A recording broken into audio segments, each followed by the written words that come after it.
La ministre de l'Environnement, du Développement durable et de la Nouvelle Économie du Climat, la professeure Marie Nagendambo, a effectué ce lundi matin une descente surprise à Kingabo, sur le boulevard Poilot. Cette inspection a permis de constater d'importants rejets d'eau usée non traités par l'entreprise Brassicole Bralima, provoquant de fortes nuisances pour les usagers et les riverains. À l'issue d'une mission d'évaluation des normes environnementales dépêchées sur place, la direction de la Bralima a officiellement reconnu les faits.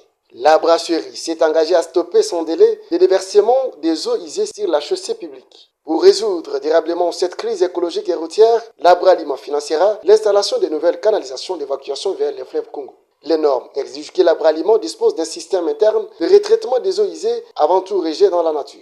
La Bralima génère des déchets liquides et ces déchets liquides sont rejetés sur le poids lourd.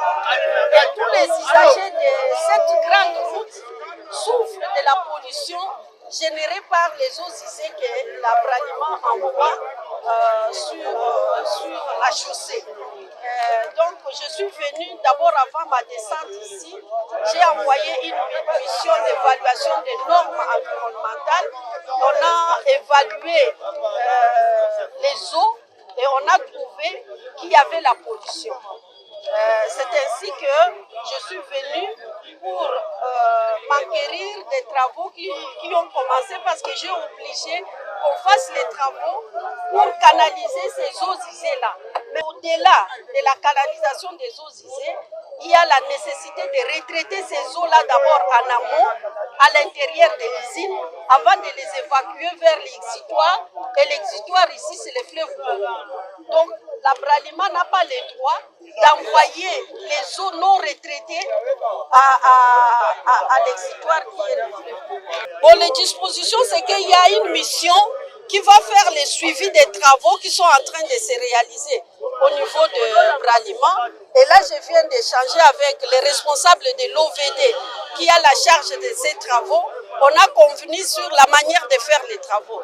Dans l'immédiat, il doit d'abord arrêter les jaillissements de ces eaux au niveau des poids lourds. Saluée par les populations locales, cette opération s'inscrit dans le cadre de la vision du chef de l'État, Félix-Antoine Tshisekedi Tshilombo, axée sur les droits à un environnement sain, tout en rappelant que la République démocratique du Congo reste une terre d'accueil pour les investisseurs. La ministre a envoyé un signal clair aux opérateurs économiques. Je voudrais leur dire que le président de la République tient à les meilleures conditions pour sa population. Le président de la République demande à ce que les normes environnementales soient respectées par tous les producteurs qui ont choisi la RDC pour faire les affaires. On ne doit pas accepter que quelqu'un qui vient chercher l'argent au Congo pollue la nature comme il veut, donne des maladies à la population congolaise. Ça, c'est le message du président de la République.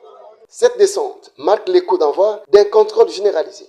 Une commission interinstitutionnelle d'inspection, actuellement pilotée par le ministère de l'Environnement, va auditer l'ensemble des usines de Kinshasa et des provinces afin d'imposer une stricte conformité aux normes environnementales en vigueur.